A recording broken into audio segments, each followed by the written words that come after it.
bro, I want peace. I want to choose where I want to live.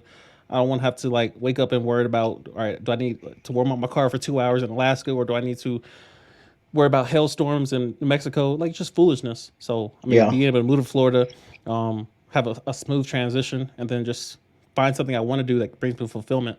That's what I'm on right now. Like I'm just tired of a lot of the politics, sitting at a desk, just scrubbing through Excel sheets. I'm like, bro, I'm tired of it. I'm tired. So Yeah.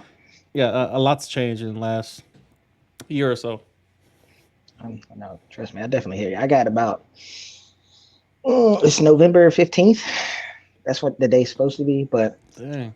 my flight chief them these I guess I probably shouldn't talk too crazy, huh? But folks, hey, folks really trying to get me to stay. Like I just won airman of the quarter at the group. They trying to Oh get me to win Lord. at the wing. I mean, See. I'm bringing home a little hard way all of a sudden, but these See. folks really want me to stay in. And I honestly, I'm with you on all that shit. Like Mm, I don't have no desire. This shit. It's been a long time. I've been stuck here a long time, but I mean, I don't know. It depends on if I make staff or not. If I make it, I may stay for a little longer, but that's just to kind of boost my the VA stuff as well as like yeah. finish my degree and shit. But like as far as Mm, long haul, it's gonna take a lot, man. Like I got to get the most cushiest job, and I got to wear civilian clothes. yeah. You ever think about the reserves of the guard? So yeah, like my uncle, he a chief in the reserve right now in the Pittsburgh Reserve, and he was pretty Mm, much saying like he'd get me a slot or whatever. But after that whole like riot thing down at the Capitol, mm. the Guard and Reserve be the one that go down there first, and I ain't really trying to. I ain't, I ain't trying to trying to by the cause that I actually support. So yeah, I mean I Facts. ain't. Yeah, it's just nah. I did look at like try to look at some IMA spots like active guard, but that's just competitive here, and I don't got the resume for a lot of that. At least not at the Mm, moment. So yeah, and yeah. two, honestly, I just want to coach football, man. Like all this other stuff. That's the only reason I ain't tripped on the Air Force yet, because I can still coach football and get paid by the Air Force. Okay. I remember you posted something on Snapchat, and I thought it was in regards to like a permanent position, or like, are you full time coaching? Well, Yeah, obviously so you're I'm still in the like, military now, but yeah, no, I'm full time coaching. I'm on staff, everything. Like I'm on the school dang. website. Like you can see my name. I'm Yeah. yeah, man. Certified. But I mean, do I get paid? Yeah, not really. Mm, And if I do get paid, like that junk just goes right back into my guys. So it ain't like I'm pocketing much, but that's coaching shit. That's the early grind of it. Like you ain't gonna get a lot of it's not gonna be fun early on, like until mm, you actually pay it. Like you really gotta pay your dues. And I mean, granted, I was able to walk into this job and there not be too many issues, but I mean, you still gotta work. Like, I mean, my head coach ain't fucking with what I'm doing. I'm getting fired. mm. Yeah, so it's permanent, sure, but it's more stipend based than it is like I'm actually these folks paying me. Got you. What position do you coach? So I coach running backs. So I guess I'll plug the school. Like, anybody No. that's listening, if you got Yeah. kids in DC and you want to get coached by the best running back coach in the area, I am him. See. But yeah, no, I coach running backs. Yeah, running backs. I've been with the school. At this point, I'm going on my fourth. Like this upcoming season, will be my fourth year. Mm, Um, yeah, I've been pretty much the varsity running back coach the whole time. Had a not wasn't really a run in like the first year I was a JV coach, but I kind of just stepped into the job, and at that point, the head coach offered me the job the next year, and it's been wow. rolling smooth since.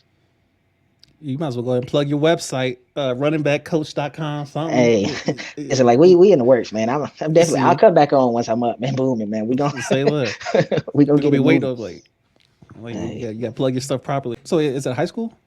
Yeah, it's high school. Like, it's a public charter school. I mean, we play good comp and stuff though. So, like I said, I'm Mm, plugging again. Like, we ain't no slouch as far as like the school goes. We pretty much we've been in the playoffs or the championship state championship game the past 10 years. And last year was the first year we didn't make the playoffs or anything. I mean, we was young, mm, tough year, but I mean, we got a couple in 2 years. We might have a couple ESPN games. Like, we got a kid that just got the Bama offer. So, Lord.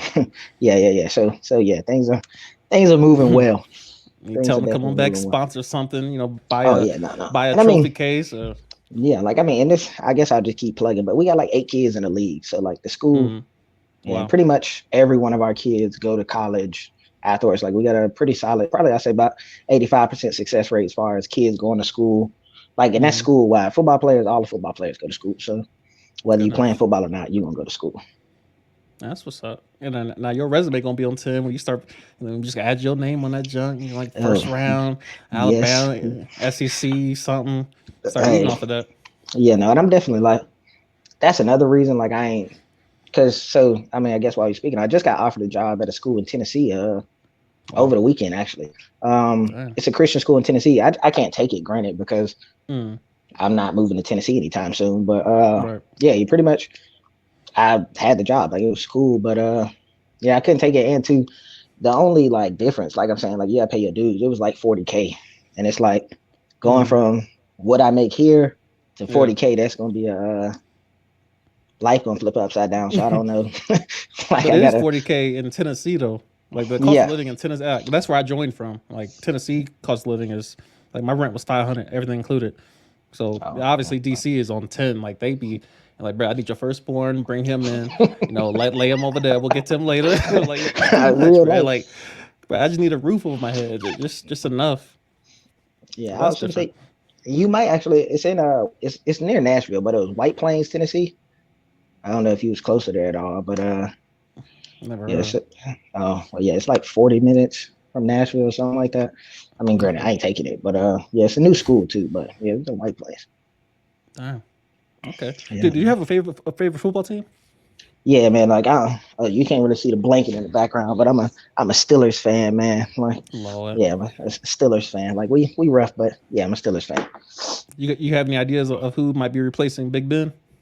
Uh, I don't know. I'm hoping we get a kid throughout the draft, but unless we get like the kid from Liberty or the kid from Pitt, Mm, I, it's not that the talent isn't that much different after those two guys. It's pretty much those two, maybe the guy from North Carolina, and then there's pretty much everybody else. So, excuse mm. me. I mean, we'll see, but I don't know. I hope they give Haskins a chance. To be honest, I don't know. If too many of your listeners are actually Steelers fans, but hopefully they give Haskins a chance, and at least he's in an organization that care about him at this point. But Mm. yeah, Is hopefully. Haskins the backup for Baltimore, or is he the backup for the Steelers? No, he's with the Steelers now. Like, Okay, gotcha. yeah, yeah, but they like the Rudolph kid, or well, he's not a kid. I mean, he's a grown man. They like the Rudolph guy too, but Mm. I don't think he's better than anything else we could bring to the table. But I mean, we'll see. Hopefully, though, it's Haskins or somebody from the draft. That's what I'm I mean, there hoping was a lot anyway. of there was a lot of talk about what's his name, Rogers coming through, Wilson, Jimmy G. I mean, because you got all these disgruntled quarterbacks, and I'm like, the Steelers got pretty much everything but a quarterback. You guys got weapons on the line, you got O line that's quality, running backs on 10. All y'all need is a quarterback. I mean, granted, we still got to give nephew a chance, but I mean, Jimmy G, I don't know why people keep coming for him like that. Like he's a winner. The man, like it's not pretty. It's like Tim Tebow. Like he doesn't do it in a pretty fashion. He's like Aaron Rodgers. He's not gonna have a No, crazy touchdown to interception ratio, but he gonna find a way. I'm like, bruh, give Jimmy G his due, man. I mean, he does win, and I don't know if that's like being a part of the Patriots organization. You just kind of get it after that. Like, Mm, I don't know if that's the like I was Belichick on the way, but staff.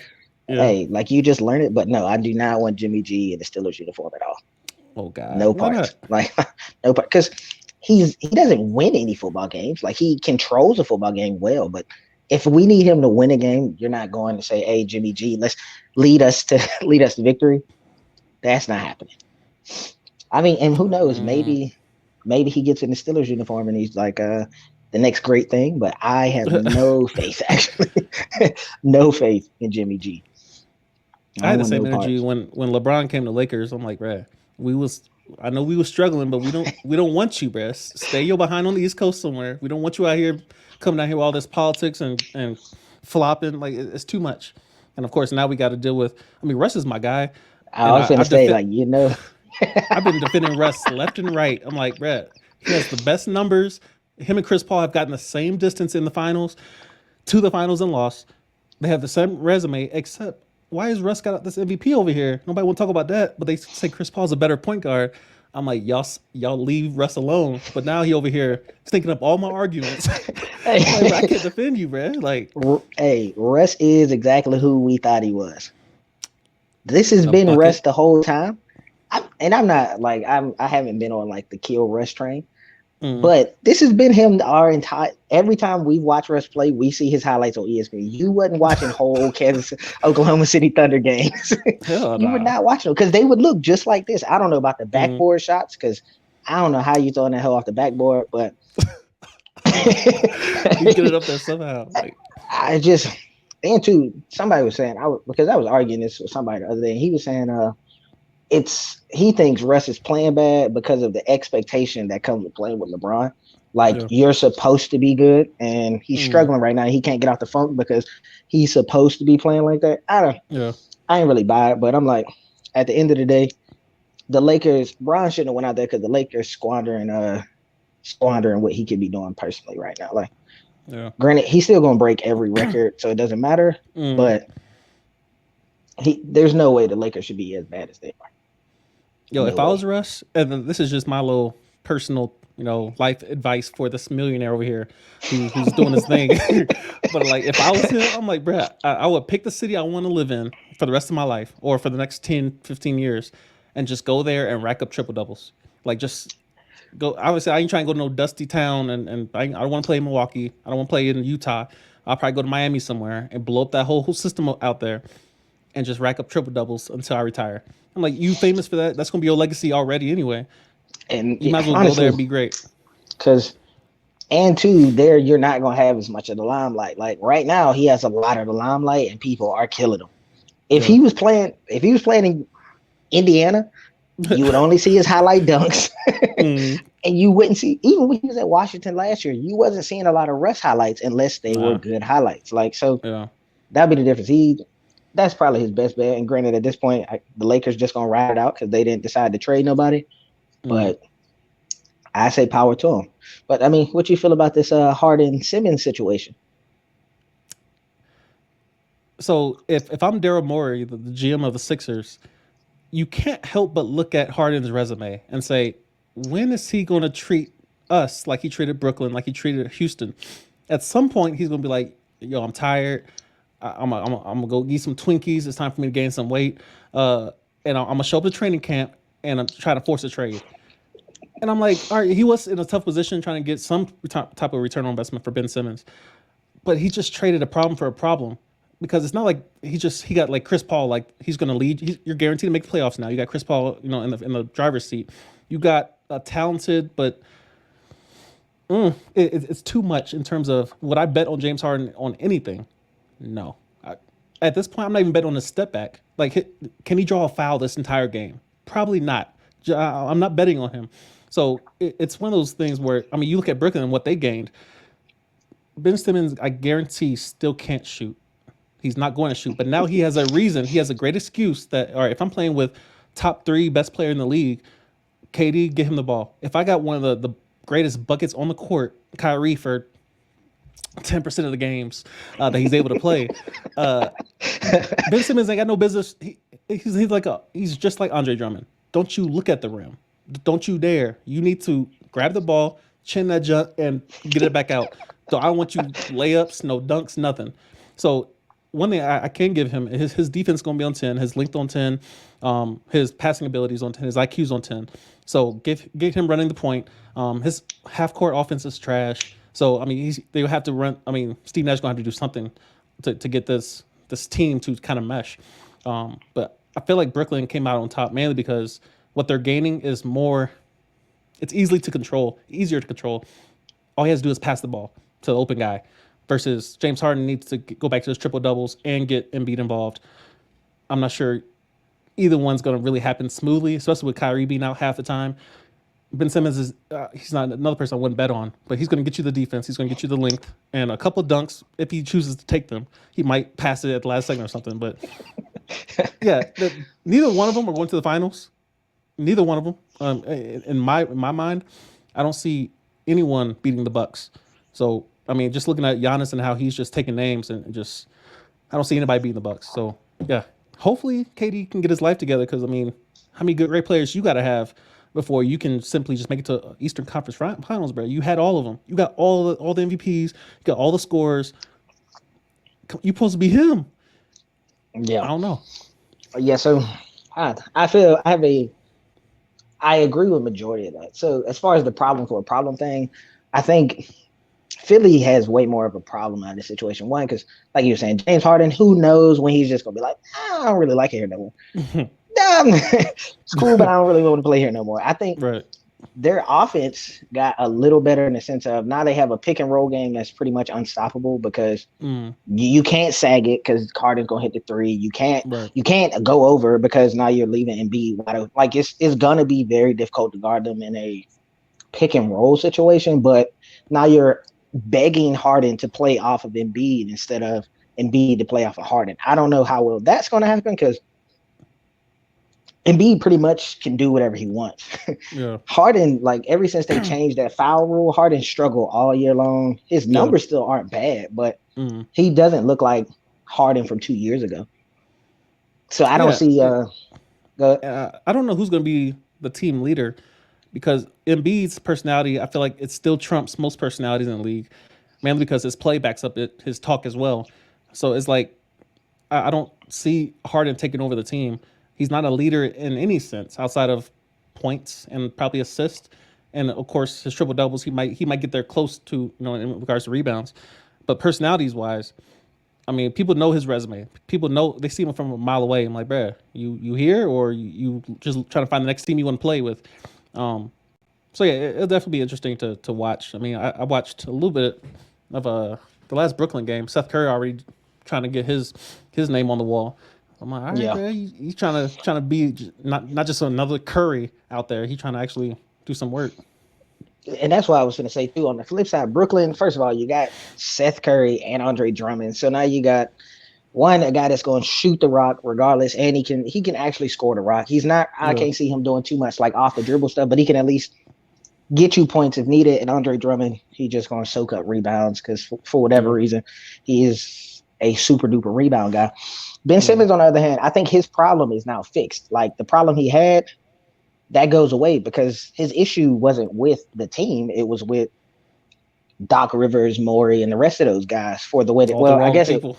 I guess too. He was kind of pissed with Embiid at the Embiid like wasn't happy that he didn't show up in the playoffs, but Yeah. that's to be expected. Like your guys going out pretty much saying we don't want you anymore. I can see how like I can't say I agree, but I can see Mm, how you're asking. What is he 24? He's pretty yeah. much this is the only team you've known. You played a year in college.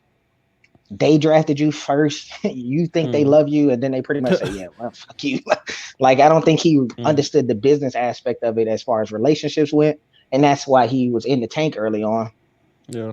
And I think he handled it way more emotionally than he should have. But yeah, I think now though, I don't know if they win the championship, but they're definitely a lot closer. If New York lifts the mask mandates, somehow that happens. If that Mm. does happen, I think they give the Bucks a run because now you have Ben Simmons guarding Giannis and not Dang. KD. Yeah, that's real. So yeah, so like you don't really need bucket for bucket. KD cancels out Giannis, but now if you have Ben Simmons to somehow slow Giannis down and KD still gives you 35, we Mm. they might be talking about something. I don't think the championship comes out of the East anyways. I think Phoenix is going to win it all, but Mm-mm. they're the how do I say the hottest? What are they like 40-5 or something like that, or like They're forty definitely two and top three seven? in the West right now.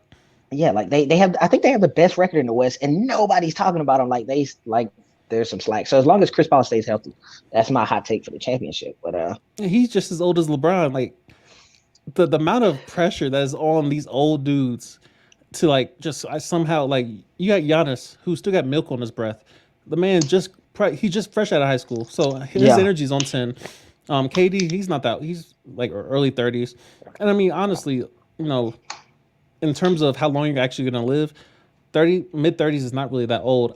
But in regards to like a professional sport, like you see them youngins on the Rockets, Jalen Green, you got Christopher down there, Josh Christopher, them boys fresh out of diapers and going upstairs 19. on the crazy. So I'm like, obviously you got a 19-year-old playing a 37-year-old. It's not so much that I mean, obviously I think experience would take over in most cases, Yeah, but that experience can't take over your lungs falling out your chest and like I just can't keep up with it. This 19-year-old, he don't stop moving. It's kind of like trying to guard Steph Curry. He just pick after screen after pick, and you just gotta, and he gonna get open. So Yeah, I mean, Phoenix reminds me of the Jazz. They always top five in the West. Always. Like the Jazz get no love. Jokic, he had his chance. Ain't nobody yeah. worried about that. His team is just kind of falling apart ever since they had that last little run. I feel like out of the West, it would have to be Phoenix. I don't see the Lakers getting it together. Um, yeah, I don't see anyone else making that type of noise. I did want to ask you, you're a Spurs fan, Yes. bruh? How, bruh? Hey man, so I was a Spurs fan way back there with Timmy and Ginobili, Tony. Yeah, Like that's when I was Spurs fan. And I mean, at this point, I'm just not jumping ship because yeah, things are struggling. Like, cause too, I mean, Jonte Murray, like he really turning himself into a hooper. And we just got 3 draft picks in the first round now. So like the building is happening. It's just waiting it out. I just hope Pop doesn't retire before like we get good again. But I don't know how he's still on the sideline to be honest. Like because Pop said like he at least looked like he about 87. I mean, if I was Paul, I would have been. I would have left right with Timmy D. Yeah, yeah, I'm like, bro, I'm keeping my legacy intact. I ain't about to chase y'all youngins around. Talking about, come on, make a left hand layup. Like I got time to right. kind Like, of teach this stuff. but I think they're starting to like not rally around them, but they're starting to kind of understand it. And like we're close to the lottery at this point too, which is like I don't Mm-hmm. ever wish downfall on Yeah. nobody, but I think we sent like 11th out or something like that, like from the worst team in the league. So if we could just Mm. drop about 3 more spots, we got a chance at the lottery, at Speaking least of a strong tanking, lottery. did you been following the lawsuit with a nephew? I can't think of his name. Yeah, so The you talking Dolphins about coach. Brian Flores? Yeah. Yes, every bit of it. Well, so I won't say I'm following it. It's like super duper in depth, but Mm. from him dropping it is like I'm not mad at it. One, I mean, like if anybody says there's no disparity between black and white coaches in the league, or Yeah. I don't know, people want to say people of color, however you feel about that, but there's clearly a disparity. And I mean, it's a lot of, oh, we'll give you this interview for the sake of, instead of actually considering them as a Yeah. coach, regardless of them being a good coach or not. Mm. And I mean, I've been saying this like for the past few years because Eric Bieniemy, the offensive coordinator for the Kansas City Chiefs, I think there's no way that guy doesn't have a job or have a Yeah. head coaching job. There's no way. And he's interviewed, but somehow he's not getting them. I think that's nonsense. But Mm. um, I I hope he wins. The league probably will try to fight it, or they'll throw him some money. Like, oh yeah, yeah, yeah, yeah, this is what we'll do for this. Like kind of like they did the stop racism Yeah. stickers on the back of the helmet. Like I don't know how this helping, but cool. But yeah, so I definitely hope he wins out of it. And two, Mm. I just don't know. I don't think he'll get another coaching job in the league though. Definitely not. I Yeah. yeah. That's my thing. I'm like, all right. So he's now officially a martyr. Yeah, no, Um, definitely. his legacy is going to be somewhat kind of like Kaepernick. Whereas, so first of all, Kaepernick was controversial, at least to me, because Melo was going through his little kind of being blackballed at the same time. They both got opportunities around the same time. I actually made a video on it. And I'm like, they both got their opportunity to come back and at least try out to be seen. And Kaepernick just kind of put on a little clown and pony show. Whereas Hmm. Carmelo just showed up and got buckets. He was like, you guys want me to sit in the corner and shoot threes? I got you. And now he's actually making noise in the league again, having one of Yeah. the best seasons in NBA history in regards to people his age. Like he in his late 30s too. He putting up numbers at late age, late in his career. So you see when you get opportunities, like I mean, making a decision like this to like, all right, I'm gonna sue the people I want a job with. I mean, you're not getting a job whether or not you win or lose. Like you might as well go talk to these colleges or maybe go to high school and I don't know. But Yeah. NFL, somebody might give them a little pity hire, but you don't want that job. Yeah, and that's what I was going to say. Like, well, I guess going to that little point you just made about the Kaepernick thing, like Kaepernick seen that Nike money and that boy just stopped being an activist. He went from kneeling like, all right, cool, yeah, y'all take care of uh, that. And so I definitely like, I don't, I don't know if his thing was like. At first, it started out. I feel like it started out in a genuine place, but yeah. the further it got along, it just became more of a show. And Mm. he got what he wanted out of it. I guess what he got some Nikes or he got a deal, whatever the case. So like, I mean, his thing sure it worked out how he wanted it to, but yeah, I don't think Blind Forest gets another job, and it sucks. But because Mm. I do think he was a great, I think he was, I won't say he's a great coach, but he was definitely a good coach to see how bad Mm. Miami was 3 years Yeah. ago to what they are now. But no, he's not. He's gonna get a college job, I'm sure, because he's a good enough coach to do that. I Yeah. still think he's a good enough coach to coach in the league, but they're not going Mm. to No, folks is not unless it's one of those, oh yeah, I'm so proud of you for being an activist. Here's like they like no, I don't, because then I could see them like doing that and on the back end still trying to find a way to defame his character in a sense. I mean, So and yeah. honestly, the energy he has on him right now could easily work at a historically black college.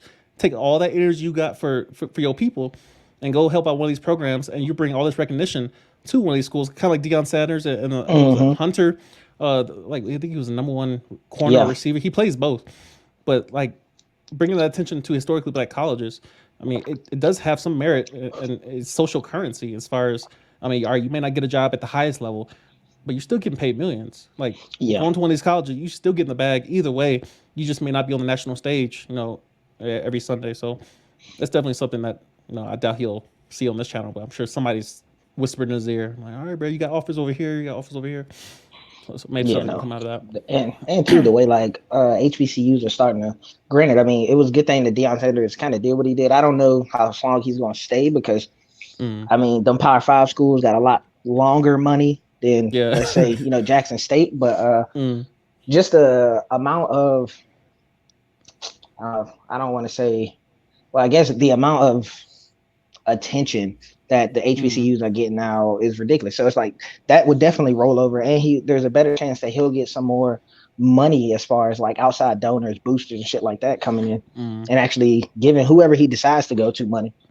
yeah. And I mean, hopefully so, because now Hugh Jackson's at Grambling State, and that's another NFL coach who is now on the Mm, HBCU circuit. So hopefully these guys and coaches actually do start rolling in and, excuse yeah. me, taking care of our people in a sense.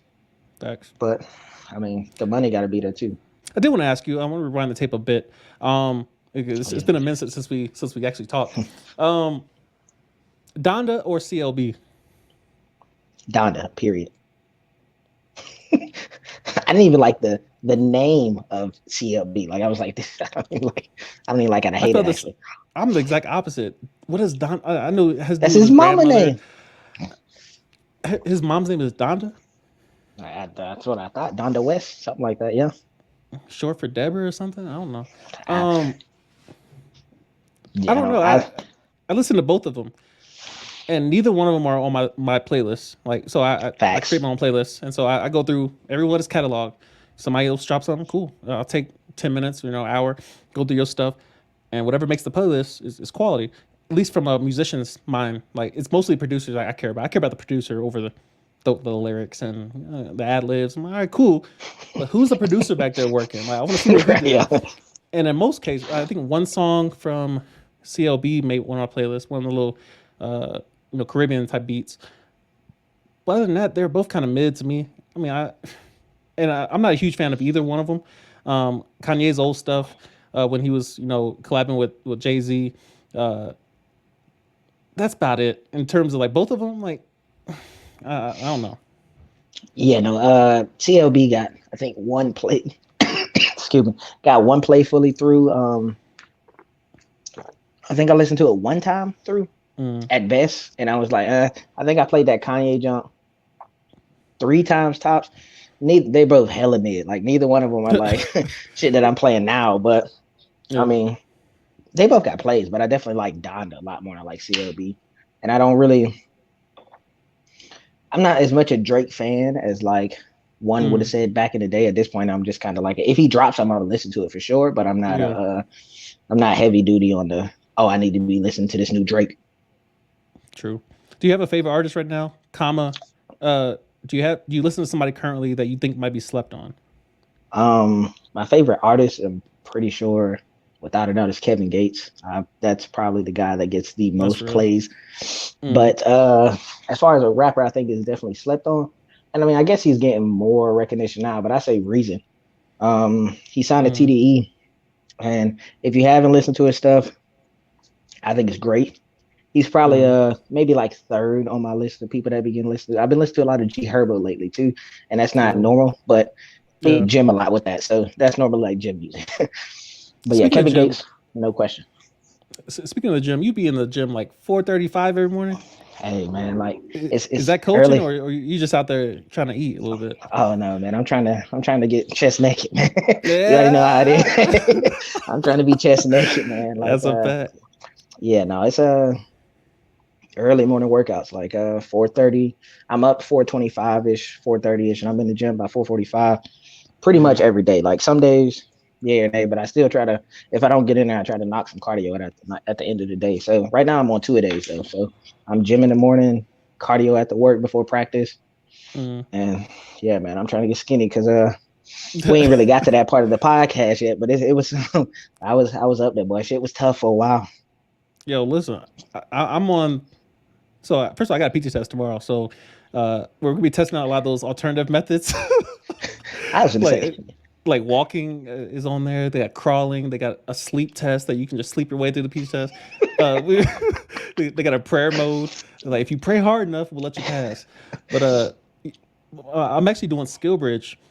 So starting in March, I'll be going to Florida, and I'm 175 days, and I'll be becoming a personal trainer, which talk your is shit. twofold. It gets me out the office. I'm tired. I'm Yeah, tired of doing what y'all's finance foolishness.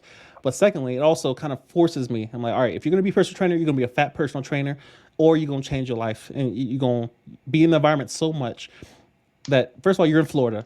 You got no excuse now. You're in yeah, the place that you want to live. You're next to the ocean. You got beautiful weather. You got gyms galore everywhere. You work in a gym. You I have to be there 20 hours a week, not to mention the 20 hours of online classes to get my certifications. If I don't come away with chest naked certifications and I walk out of there hungry as hell eating chicken and fries and pizza, I'm like, bro, you gonna be embarrassed as hell when all these women that look better than you, all these men that come in chest naked just on 10, and I'm gonna be there sitting just hungry as hell and grease coming out my right, pores. Is at some point, of course, I need my mind a gear. This is kind of a last resort for me because now I'm going back civilian. Ain't no PT test. I yeah. plan on going to reserves, so we'll see how often they even do PT tests, if at all. But yeah, that's like this fitness stuff. Ever since deployment, like I look at my old pictures and videos of being deployed. I was in way better shape then, and we was hooping every day. I'm like, Bruh. I don't know what else to do, bro, except for probably put the fork down or something. Yeah, at this point, that's why like I didn't started trying to do the 2 a days thing because I guess I won't go into too much of the soapbox. I mean, unless you get to asking questions, but Mm, like I didn't go to mental health. I was just kind of fighting my shit. Like, yeah, I'm all right. Like mm, we all right. Better days are coming, but better days did not come. I mean, yeah. they were coming, but it wasn't coming fast enough. So at this point, it just became a thing of like once football season started, that was kind of around the time when I was in touch with Joe Hayden, the guy that plays for the Steelers. His brother pretty much played at our high school, and he Oh had wow. came back and he was coaching with us, and he had hit me. And he was like, "Oh yeah, man, if y'all trying to lift, my dad lift every morning at 4:30," and that's kind of how I got onto the 4:30 joint. And Mm, they do. It's pretty much a group lift. It's about 7 to 15 of us any given morning, and mm, you in the gym is working. It's pretty much like watching what's my man? It's still your fucking set. What's his name? yeah. It's pretty much like watching them on YouTube. Nephew. Yeah.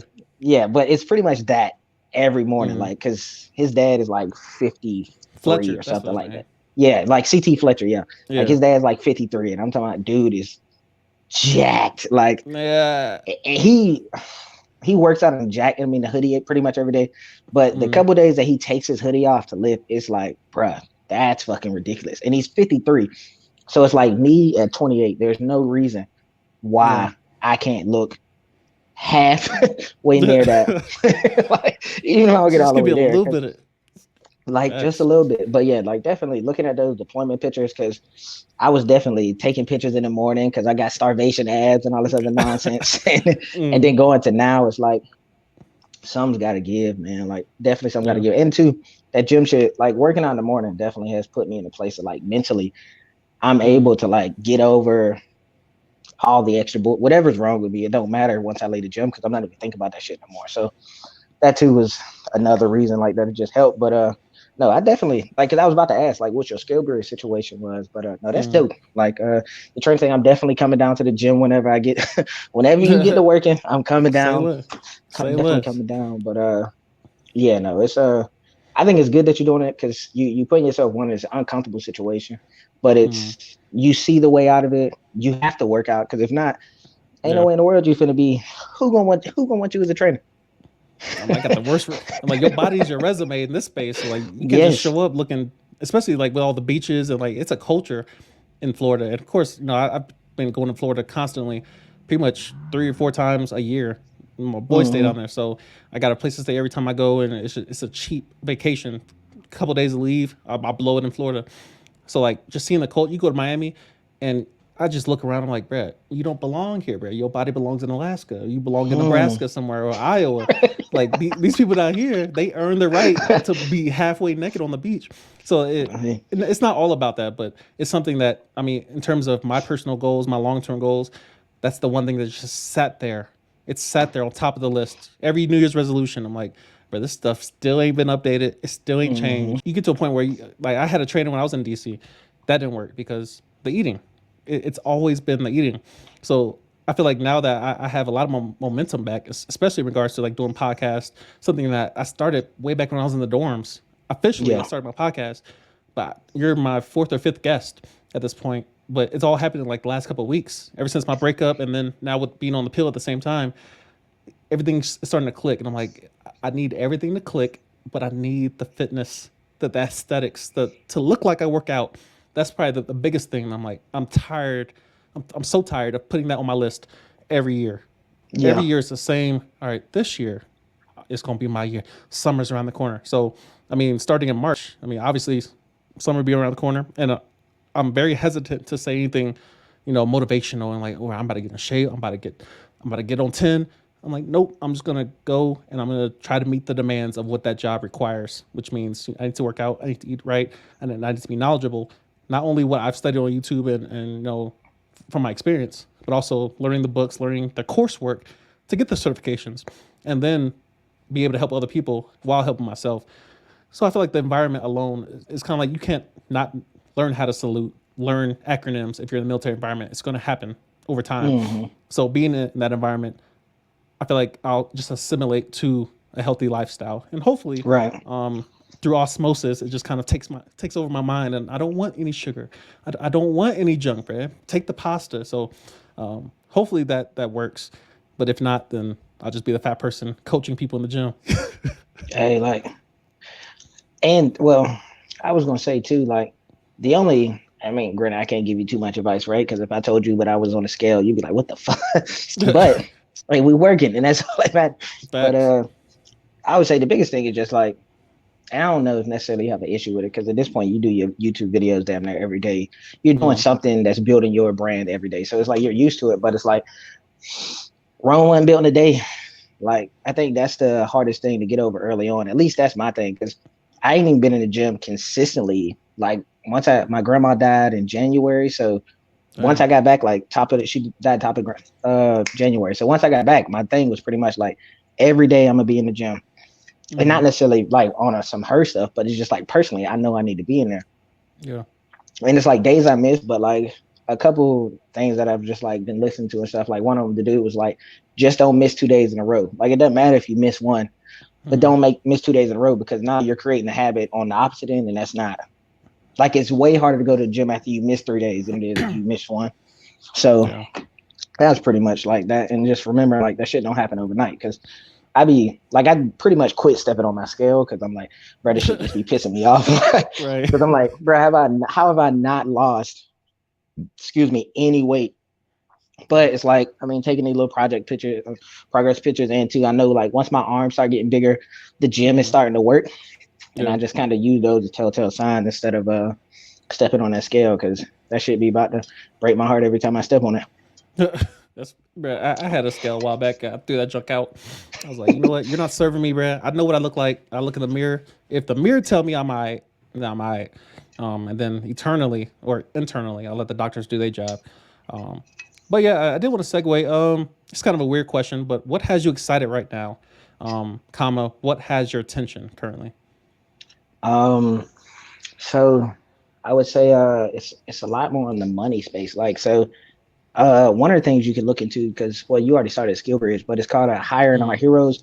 I don't know if you have any desire to get into like the tech space, but they give free certifications to military members. So that's mm, one thing if you feel like it, looking into it. So like one of those, I'm about to get one of these tech certs, mm, and so that. Insurance adjusting, because I'm pretty much Mm-hmm. looking at like things I can do once I get out and still coach. Yeah. So it's insurance adjusting, the tech space, and pretty much anything stock money related. That's Mm-hmm. pretty much where all my focus, aside from like the normal football stuff that I do, that's where all my focus has been for the most part. Like trying to find a way to make as much money as possible so I never have to work for anybody again in my life. Mm-hmm. That's real. That's real. That that is pretty, because this working for people shit, like this military thing has been draining. And I mean, Facts. again, you know it. Like it's very Mm-hmm. draining, and it doesn't even aid any of the lifestyles I want. Like even relationshiply, like, or I don't Mm-hmm. think that's a word, right? But relationship relationship wise, like the Mm-hmm. military doesn't benefit my relationship, which had a lot to do with my why my relationship ended in totality in itself. Like so, Mm-hmm. yeah, like I don't. It doesn't benefit any of the shit that I'm trying to do, which is cool. You get paid, you know, you got a job, whole nine. I won't ever tell anybody Mm-hmm. not to join, but for me personally, at this point, I'm definitely cool on it. That's real. We met on our deployment. Oh, well, at least on Yeah. my first deployment, your second deployment. How was your deployment experience? So I would say, like, granted, I deployed to the same place twice, so I Mm, was thinking it would be the same experience all over again. But my first deployment, it wasn't as many of us. I would say like it was mm, probably only about 5 or 6 black people, and maybe not even that, maybe like 3 or 4 that we specifically hung out with each other. yeah. So it was a lot different. It was a smaller amount of us, and like going off base, that whole nonsense, it wasn't the same. So Mm, first time I went, you didn't even have to have a visa or nothing. You could just go. So goodness. that was different, but it was a lot more control. Even like the hut parties, man. Like we probably only had 4 hut parties the whole 6 months, and they were Mm. epic for that time. But whereas the second go round, like it was good that I knew the base. I kind of knew everything already. Like, and I wasn't. I saved a lot of money because I wasn't geeked to necessarily go off base. Yeah. Um, but I mean, it was different just because it was a lot more black people. It was a lot more people I related to, could talk to. Mm, I saved a lot more money, but as far as mental health wise, like it definitely took a deeper toll. Like mm, because it wasn't like the first time I didn't really have as many issues. Like I was cool, but yeah. that second go round, like FaceTiming my mom and my niece, like that shit was actually like Mm. weighing on me a lot more. So like they say, all money ain't good money. I don't know if I'll go on another one. Yeah. So, but I was actually supposed to deploy a couple months ago, but they ended up getting canceled. So luckily, that's how that shit went. Wow. But yeah, it was different. And I actually want to stay there for just a bit. So we talked earlier about you kind of having those secrets or those mental struggles. I personally, being someone who's around you a lot, me, you, Thomas, Chris, we was out there.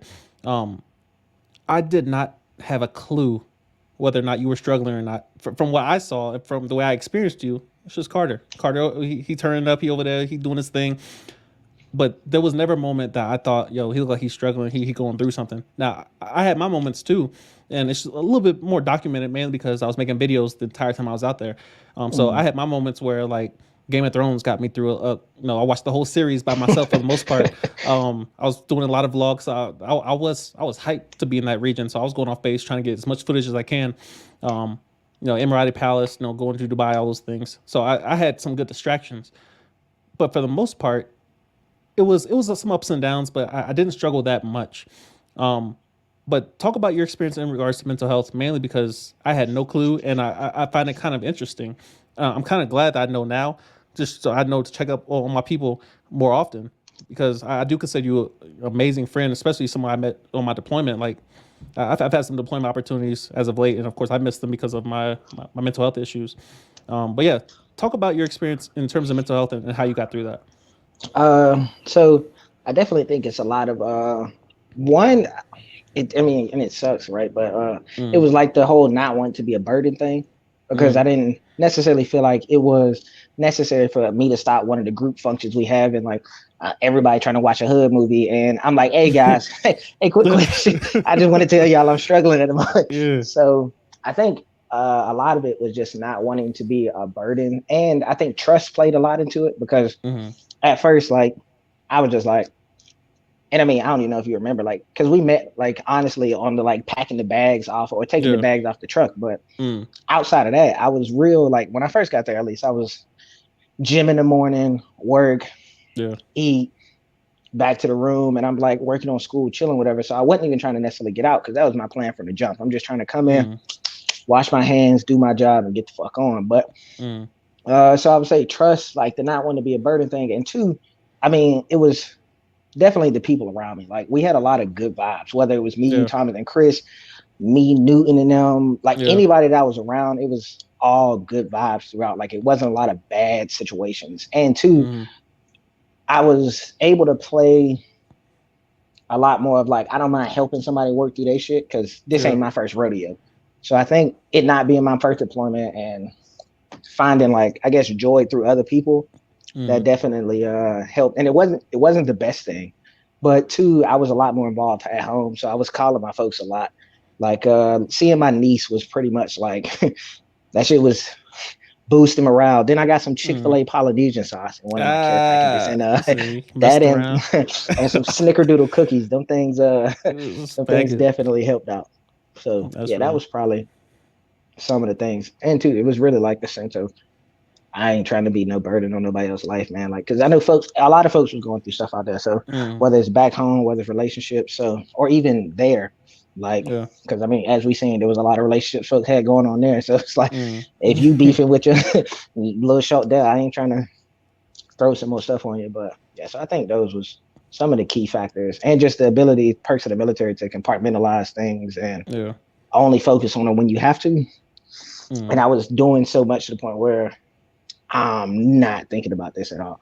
And if I am, my little anxiety spells, I'm just kind of working through them, or I'm leaving situations early because I know I'm tripping. Like so, anytime you just seen me dip off, it might have been because Mm. I'm going through whatever, and I need to get up out of here without it looking like or I'm just leaving to leave. But Right.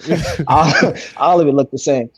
When I was struggling the most, it showed up in them dusty cookies in that 24-hour defect. Like, I sneak around the corner up in that mud, and I just grab whatever I can carry back to the crib. And that was like most people leave deployments jacked and lost 15, 20 pounds. I came back Hmm. 30 pounds heavier. And even though I was hooping every single day, it was still, my vices appeared. And that's my pretty much my only vice. Like I wasn't huge on, I did drink for the first 3 months. Yeah. I think I drank in January, but just my vice is food, and so that's where I got my comfort from. And historically, that's why I've always got my comfort from food, even dealing with anxiety spells like cookies, pizza, junk. And so, first of all, acknowledging that and like, all right, how do I correct this, especially in this environment? Hmm. I mean, we're deployed, so I'm not sure how we're supposed to, deal with this type of thing outside of, like you said, calling family and those things. And I don't think I made a single phone call the entire 6 months to a family member. I was texting friends Jeez. here and there, but I don't think even you or Chris or Thomas really understand how much I kind of relied on y'all. Mainly Hmm. because like you had several groups that you kind of chill with. I had one, and it wasn't for lack of your efforts because you invited me to the holiday party, you invited me to I like the was. the mystery gift thing, and I was on some bullshit where I'm like nah, I'm good, man. I'm gonna focus on my videos and foolishness. But in hindsight, I'm like, and of course, things that I've learned since then, especially my current position of saying yes to everything. That's how you make friends. That's how you get yourself in different spaces where organically I probably wouldn't be there. I probably wouldn't be Hmm. hanging out with people that played Dungeons and Dragons on the top floor of whatever building that was. But saying yes and just kind of get myself in different rooms. That's how I, as an introvert, that's my only way of getting out of myself and getting over myself. Is just saying yes, saying yes. So of course I practice that, going to different PCSing, what have you. 2 bases later, understanding as soon as I get to this base, my answer is yes to everything. And Hmm. by doing so, my experience has been so much better, mainly because I get to know a lot more people and I'm not just restricted to, all right, I got 4 people. But even beyond that, dealing with mental health and my reluctancy of saying, all right, I don't want to ask for help. I don't want to be a burden, as you mentioned. Those are real feelings. And I feel like men heavily kind of feel the burden of, all right, I have to be this pillar. And if I dip at all, if Atlas shrugs, the world comes falling down around me. And of course, people looking up to me, they're like, bruh, I thought you were Superman. I'm like, bruh, I'm like this YouTuber who's talking about all this foolishness, but who has mental health issues at the same time. And so I feel like the balance is being willing to ask for help because, again, I had no clue. And of course, if God forbid something would have happened, I'm like, where was the signs, Brad? Yeah. I don't know. So Things like that. I try to preach on this channel, especially like just tell somebody, tell one person. Iron sharpeneth iron. So those kind of things that I've learned, especially since 2018, is like, all right, if I'm struggling, I gotta tell somebody. One person in this world needs to know, yo, hit up Ray at least once a week. My boy in Florida, like it seems like all my best friends are named Mike. I'm like, he calls me at the most random times, but every time he does, it was usually being one of those moments where I was sitting there laying on my bed during lunch, just full uniform on, just looking up the ceiling, and he'd be like, Hmm. "Yo, you straight?" And I'm like, "Nah, man." He's the person that kind of pushed me over the edge as far as getting out of the military. I'm like, "Bro, if you don't like New Mexico, if you don't like Alaska, if you don't know where you're going next, and you want to know where you're going next, get out the military." And then I'll Right. give him every excuse I gave him. He gave me back a solution. He was like, "All right, next excuse." Well, I got a car note, and you gonna have a car. You had a car note before you joined. You had a rent before you joined. You have more options. You have more experience. You have more knowledge, more wisdom. What is you have a YouTube channel now? You didn't have that before you joined. So like a lot of those things, just having one person to like, all right, yo, I'm struggling. Send a text, yo, uh, alarm red or something, and having Hmm. somebody kind of push you in the right direction. That's definitely something that I'm glad I have now. And so hopefully anyone listening can, if you're in that place at all. I mean, I made a video on Chesley Chris, 30-year-old lawyer living in New York, former Miss USA, jumps from her balcony and kills herself. Those Mm. type of things should be preventable if at least one other human knows something about your situation. So um, I'm glad you're doing better, because yeah, death has luck, fortunately escaped me as far as people being close to me. I haven't dealt with any major deaths around me, and so I know it's going to come eventually. It's going to happen eventually, but yeah, that's not Yeah, something I'm no. prepared for mentally. Yeah, and two, like not to go back to the deployment too much, but I think you had mentioned like me being in a lot of circles. I think that benefited me a lot more because Mm, one, I'm not very contrary to popular belief. Like I seem super extroverted. I'm not really. It's just people like me for whatever reason, and it's not to mm, toot my own horn, but like for whatever reason, people gravitate towards me and they like me. So mm, in turn, I turn extroverted just because that's just what it is. But the multiple friend group thing was a lot of balance. So like y'all were a lot more chill than the other mm, nonsense. Like, or when I was with, that was a yeah, more like relaxed environment because I know I'm finna go shoot darts.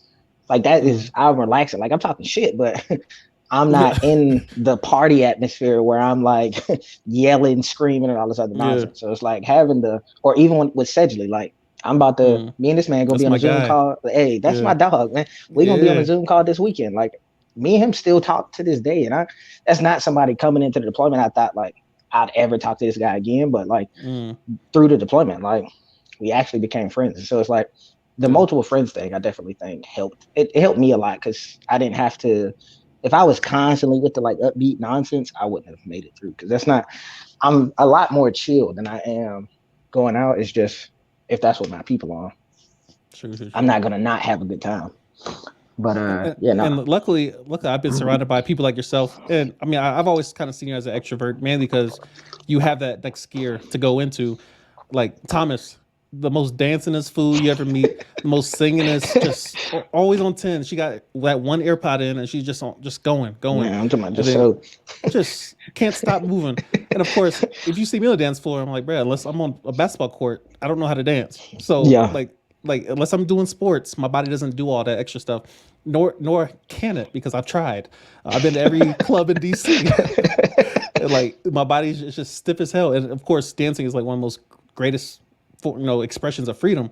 So me being constantly up here, like, bro, I gotta find the beat, I gotta find the progression. What key are we in? Ooh, modulation, I like that. It's a pride thing, honestly, and it's something Yeah. I've reflected on. I've reflected on quite a bit. But I've been fortunate enough to have people around me that have that next gear that allows me to kind of create a new gear for myself. Because I feel like I made a video today about Asperger's, and I think I might be somewhat associated with that. Not that it's a cop out, but a lot of things that I see other people around me, like I see you or Thomas or Chris or my boy Chroma, like I see them go into the next gear. I'm like, where do they get that gear from? Because I don't seem to have that gear. I have an analytical mind. If there's a problem, I can that's what I'm geared towards, is like solving Mm-hmm. stuff. But when it comes to just flowing, I'm like, I don't know how to flow. outside of being productive. And so I've had to adapt in a lot of different ways. But people like yourself, it's people I study. And it sounds weird, but I study tendencies. I study body language. I study behaviors. And like when people hear like I might have autism, I might be, I might have Asperger's, whatever. They're like, well, you don't have this. I'm like, no, I studied. I read a book on body language by FBI agent. So now I can read if somebody's not interested in a conversation. Their feet are turned Mm-hmm. out. If their feet are not facing you, they're not interested in the conversation. If their Mm-hmm. body's facing away from you, they're not engaged. Stop talking about whatever you're arguing about, whatever evolutionary argument you're giving them right now. It's Leave not them working. be. Yeah. So it's a lot of those things that I've kind of picked up, even in my relationship. A lot of things that kind of came to the top as far as acknowledgement. A lot of things I was just missing. Like I love arguing. I love winning. I'll use a couple fallacies right here because she doesn't know the fallacies. So I'll bring the logical fallacy in and just subdue her with this argument. One thing I kind of realized is like, all right, it's not all about winning because at some point you're going to want peace. At some point you just, all right, this is not even that deep. Why are we arguing over the curtains and how far they come down? Does it matter? And so a lot of things like that I've come to learn. And even at age 29, I love learning because it just makes the next 10 years that much easier. Relationships in general, like my mindset right now, I like the freedom I have. Um, Sex is easy to get, but everything else, like the peace, like it's hard. It's hard to find that, especially in a relationship because you got two different people that want something, and it may be different what they want, especially in that given moment. Whereas when I'm Mm. single, I wake up. It don't take an hour for me to leave the house because somebody's doing their makeup. Just get up and go. I took a shower last night. Take a shower this morning. It took me 5 minutes. I'll be ready to go. My road trips were spontaneous as hell. It was a Friday night, like 5:30, and I was like, you know what, I'm going to Houston. Fuck it, and I left. I got there at 4 in the morning. So a lot of those things that I'm not sure where I go in terms of do I still pursue long term relationships, or do I just patrol the streets and hand out work? We'll see. Yeah, like, and definitely, even with that, it's like back to the friends thing. Like, I think that's kind of why we made friends. Like, because we Mm. argue well, which sounds weird, but there's not bad. Like, because I remember the Westbrook argument. Like, we probably Yeah. argued that about 15 times, but it never got old, and I was Yeah. okay with that because it's like Mm. you feel your way off, but it's like you're able to bounce off, and too, it's like I'm still able to learn something. Like, you know a lot of shit, Mm. and it's like, despite what I think I know, there's a good chance I'm gonna learn something just by us having nonsensical conversations, just because Yeah. something just gonna come out about like, and I think that's what helped too, because I don't, especially now, like if we're not talking about something beneficial, there is no chance we have any conversations. Like I don't want to talk to Yeah. you. Like it's cool. You like if they can be one of my homies, but it's like if I know I can only turn up with you, there's not much because at this Mm. point in my life, I've chilled. Like granted, I mean I still got the bar stocked and all this other nonsense. Like so See. I still engage, but I do a lot more of like, hey, y'all slide through the crib than I do. Mm. I'm trying to go out in DC. Like, no, that's Yeah. nonsense. Like, I don't want to. I don't. There's you can't make me actually. Like, I tweeted it not too long ago. Like, prices definitely went up. Like, I'm not the same nigga I was. Like, Facts. regardless, what I Yeah. know right now, who I am. Like, you're not getting me for the same price you could have got me before. Like, it's not Facts. working. My price is Mm. definitely, and that's on every front. Like, from coaching, the gym, fucking Yeah. like even work. But it was also with that. Like, it took me like one, it took the boss that I have now actually caring about like me as a person, but two, Mm. like wanting me to be successful. Because this nigga came in from the jump, he was like, which he's trying to get me to stay in, but he was like, "Look, man, whatever I could do, whether you get in or get out, I'm gonna make sure that you get your just due." And that's Mm. why, like, I'm finna. There's a good chance I'm gonna win at the wing level, and you might be looking at the match com airman in the quarter, but See. like this is shit that like it's really my just due because this was shit I should have got long time ago because I'm the same Mm. worker. I haven't changed my work ethic, haven't changed my work style.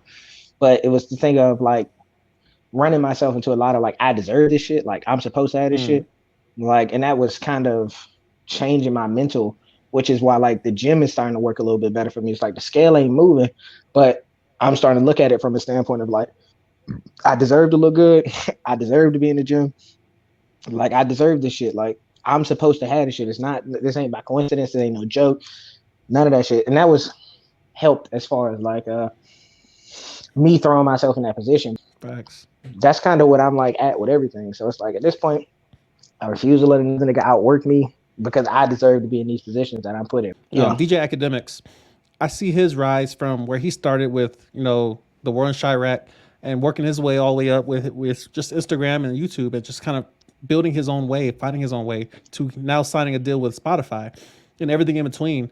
As far as everyday struggle with Joe Budden and like just everything he's done from the ground up to Yeah, earn his keep, it's something that I admire from a distance. I'm like, there are people that are wrong, dead wrong, and they're getting paid millions of dollars to be to talk. wrong Yes, because all they do is on their dusty phone. A perfect example is Derek Jackson. that Nigga nigga. wrong, sitting in his car on his phone, and he's making millions.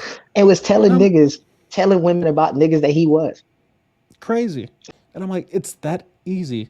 It's simply talking. Content is so easy to make, and people are getting paid millions of dollars to talk.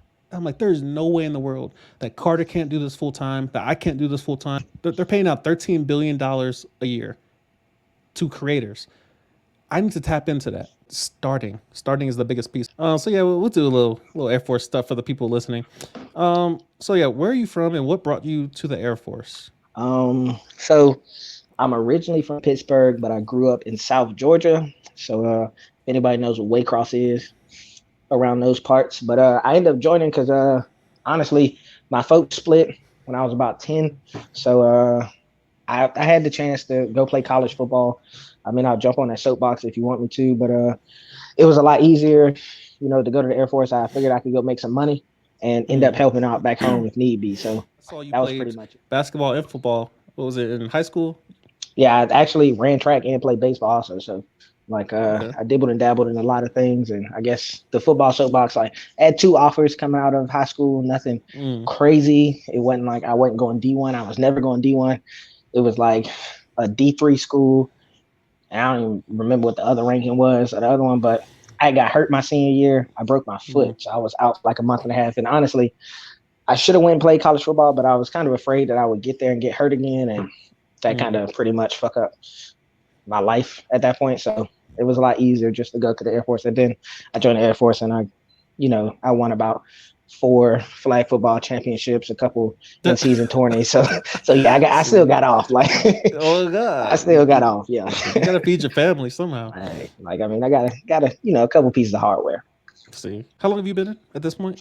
Um, shit, 9 years and what, 3 months, something like that. Dang, Like you were at Halloween that 10 2012. mark. Yeah, Jesus, yeah, you might as well get that Halloween. other 10 real quick.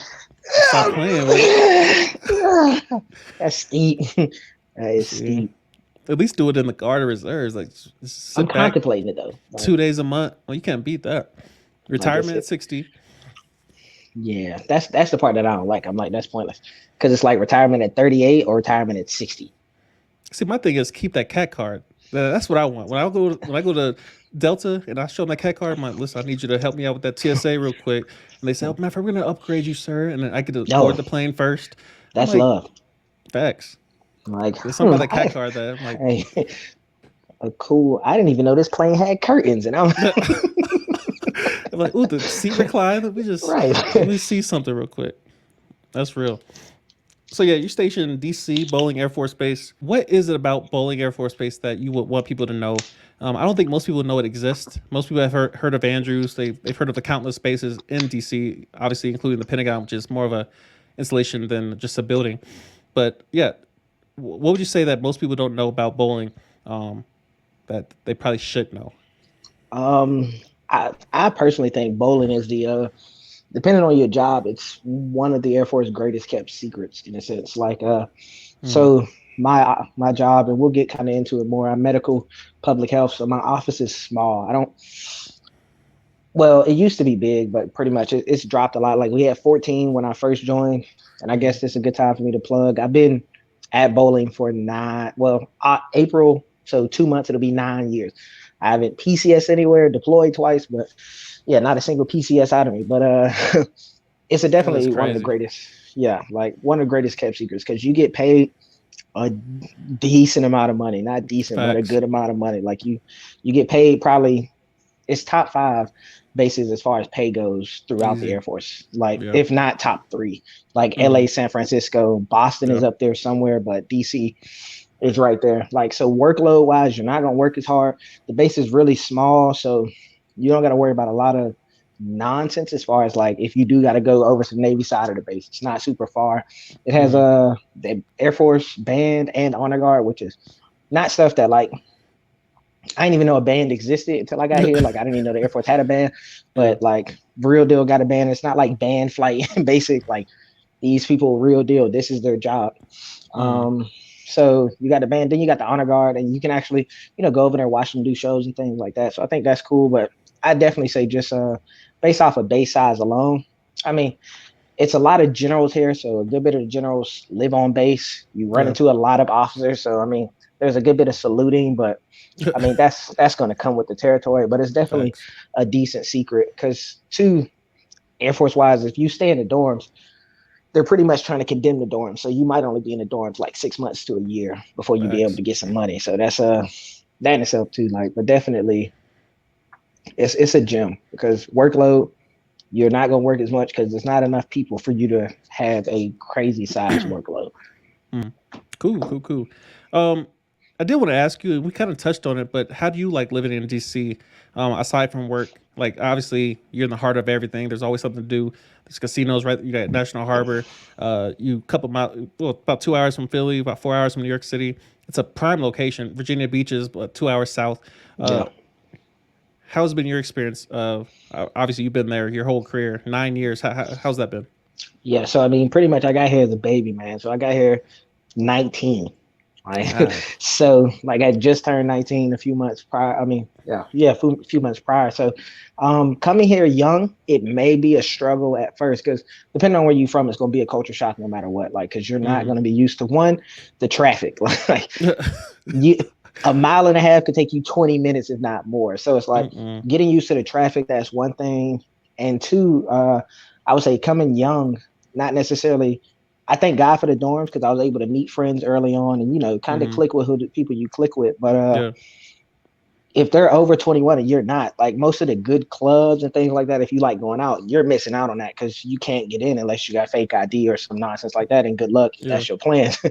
But I mean, there are places if you are under 21 to go, things like that. So I mean, I was still able to go out, but once I actually was 21 and able to go out and experience the city, like the city's great. I have no issues. Like I'm not a big monuments guy, but Mm. I've seen the monuments on countless occasions. I've took multiple tours. African American Museum been great, and I mean, being military, you get in there free. So Facts. with majority Facts. of the museums, like so that was definitely love. And then like throughout getting older, I mean, there's something for everyone. So now that I'm older, I'm able to maybe go to a little lounge here and there, things like that.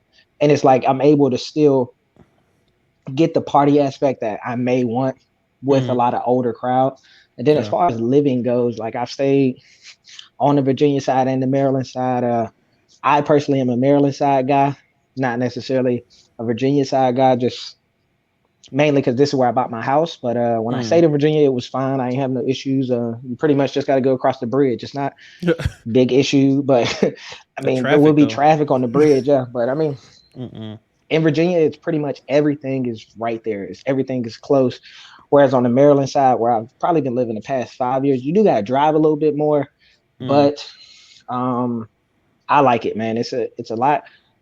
People will say it's the hood and there's danger, but man, you could get robbed anywhere. To be honest, Right. excuse me, I've never had any issues, and I lived in Fort Washington, and now I live in Morningside. Mm. I haven't had any issues as far as my experiences in Maryland, and now that I live in Maryland, I'm actually closer to DC, so it's a lot easier for me to get into DC from where I say now, and I'm on the Maryland side. But I guess the last thing I'll say is like when they say DMV, they mean it. Like you could, in a matter of 2 minutes, you could be in DC, Virginia, and Maryland all in the same Facts. trip. So yeah, Facts. it's huge, but it's very close as far as when they say the DMV. I heard that term so many times when I first moved there. I'm like, what the hell y'all talking about? And of course, I had to Google it. I'm like, what Yeah. are they talking about? But yeah, it's definitely it's one of the gems of living in the United States is just that whole entire region because the culture there is rich. The tourists there, Hmm. they're coming to see something, and it's not all just major buildings and museums or what have you. It's an interesting place to live. Yeah. I did want to rewind just a bit. and ask you, how was your BMT and tech school experience? Man, it's been so long. Here I am. I'm acting. You want me to act like an old man? It's been ages. Hey, But yeah, the BMT that I went through was probably different from the BMT that you even went through. yeah. But I mean, I don't think my guy's even in. But like one of my TIs was Dudley, and he was a senior airman at the time. And like, granted, in basic, you Goodness. don't understand the rank structure. That's how long it's been since I went Yeah. in, right? But you don't understand the rank structure. But it's like I got out of tech school in A1C or went to tech school A1C, however it works. So it was like this guy Mm. really didn't even outrank me that much, but I just didn't even understand like the rank structure. Mm. But tech school, I mean, basic was fun, man. Like it was a once again, it was kind of a culture shock. Like I ain't really had no issue because my dad was in the army, so he kind of had already told me what to look out for things. But Mm. yeah, my TI was real good, man. He could flip a bed and still have hospital corners on it. Um, Dang. one, I guess, little story in specifically, like we was messing up, and he said, "All right, everybody in the day room." So we got the little books that you got to look at to, do hospital corner. He had us Mm. reading it like we was basically like a orchestra, and he's doing one of these numbers uh, while we read it, and he's like, "Louder, louder," and he was like, "You know what? I'm about to make it snow." And so he literally, we're like, he still has us screaming all the words in the book, and he like went to the bathroom and he took all the dish soap, was pouring the dish soap everywhere. He was taking Ajax bottles and chunking them. I'm talking about, boo, you just see Ajax going everywhere. hell no. He flipped everybody's bed. This was like 6 o'clock at night. We got to be probably like 7. We got to be asleep by 9. Right. So I'm talking about fuck the whole thing up. And then he left. He was like, clean my dorm up before 9. So that's probably one of Hell my, no. yeah, I'm talking about beds was flipped, clothing drawers was in other people's clothing drawers, socks was Mm-mm. socking, shirts was everywhere. Like he definitely, like, I'm talking about tornado through. But I mean, outside of that, uh we had a blue rope TI too who was like cool, but that was right after the incident with like, that Yeah. had happened at basic during that time. Mm. So even like I was in the 321st. We used to be the Predators. They was changing us to the Warthogs because the Yeah, Predators we name was that was like, the Warhogs. yeah, I'm talking about, yeah. Yeah, Well, I we guess here. yeah, but Ah. yeah, like, but yeah. So I mean, basic was fun. Like I met a lot of people. I still, one of my best friends is from basic. Like we don't talk as much, but like, small story about Georgia. I was dating his cousin, and they didn't even know that they were cousins until me. Like crazy. Goodness. Like, and we all have the same last name. I'm not related to him, granted, but yeah. So Yeah, relax. Like, y'all but no, but yeah, that what was y'all doing down there? The hey. backwoods of Georgia. I mean, it get So cold down there in the mountains. chill. But yeah, See. so that was basic. And then same guy, my boy Carter, he ended up, we going to tech school together. We got the same job too. So it was like Dang. kind of like match made in heaven, right? Like, but tech school Mm. was fun. It was in a Wright Patterson Air Force Base. So if you are public health, bio, and aerospace physiology, I think. I don't know if Mm-hmm. aerospace phys still goes, but definitely bio and public health. You both go there, and I mean that was fun. Like basketball wise, we was playing the base team pretty much every day, giving them work. Like Dang. we was pretty much like, how did you guys make it? And then they were like, oh, well, this isn't the starters, but I'm talking about like real deal Yeah, putting up dusty numbers. ass. See. Like it was, we probably played basketball every day. We was there in the middle of winter, so you pretty Mm. much walking on ice, PT testing in, what was it, 12, -12 wind chill because it wasn't 18 degrees. Goodness. Yeah, that was beautiful. Um, but Wright Pat, Ohio is not a place I ever want to go to again. To be honest, like Dayton, Ohio was just not the funnest place. But as being as young as we was, it was 18, 19, like we Mm. still were able to find things to do in the city as well as like just keep each other occupied. So yeah, like tech school was tech school was love too. Like class was hard, but I mean, end up making it out, and then once you get your bases, you can still kind of swap bases and stuff. So it's not that bad at all. True. Like, and they've lowered our tech school to where like it used to be 3 months, 3.5 months. Now it's like 2 months, I think. So Dang. it's not as much work because you're not there as long. True. True. True. Well, was public health something you set out to get from the beginning, or is Shit, just kind of no. fell into it? Shit, no. uh, so my uncle, he's a chief, and he's a 4N, so he's pretty much a nurse tech, and Yeah. he had told me at first I wanted services because I didn't know shit about services. I just knew that the boys was in the gym every day. So I'm like, hey, I get to lift, I get to hoop every day. Yes. And then my See, uncle was like, what? You could be fucking cooking something. Like, and I was like, the oh. hell, nah. So then I said, nah. And then I didn't even get hustled by my recruiter, but I didn't necessarily understand what open general was. And my uncle cussed me out about that also. He was like, open general, what the because I didn't know, man. He didn't say don't go open general. Mm. Because most open general folks, especially at that time, you was gonna become a Security cop. So forces, right? I had already had my mind made up, and I talked to my boy, me and Carter. We was both open general. We was like, man, if we get security forces, we just gonna get out. And Georgia had this thing. I don't even know if they still have it, but like if you were a cop in the military, kind of you could transfer that over to GSP. So we was just gonna Mm. go be Georgia State Patrol, and that was gonna be my life. But nah, when I Yeah. filled out my jobs, man, I had physical therapy first, then I had firefighter second, then I had like material management, uh, another one of the logistic jobs, and then I had bio, public health, and a couple other ones down to the bottom. But public health was like my seventh choice, Gotcha. and So yeah, most people that are listening, there are countless individuals, especially on this channel, who I see them in the comments. I want a job in medical, and they hear medical and they assume they're going to be a RN or a nurse or a physician assistant.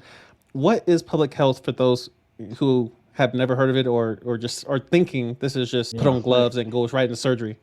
So I think public health is a good job if you want medical, but depending on where you at, it comes with a lot of work. So I'm gonna give y'all a little immersion brief like we give to the new people coming in.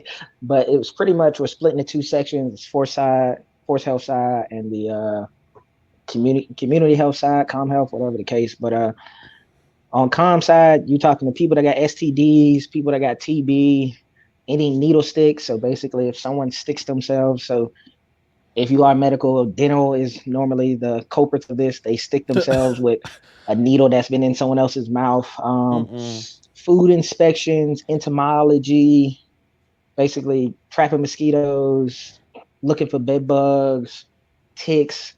Um, all of that's kind of on that side. I'm forgetting a couple things, but this is just kind of, Mm. Yeah. just a quick overview. And then on the other side, force health side, you can pretty much think of like community. We're helping the community.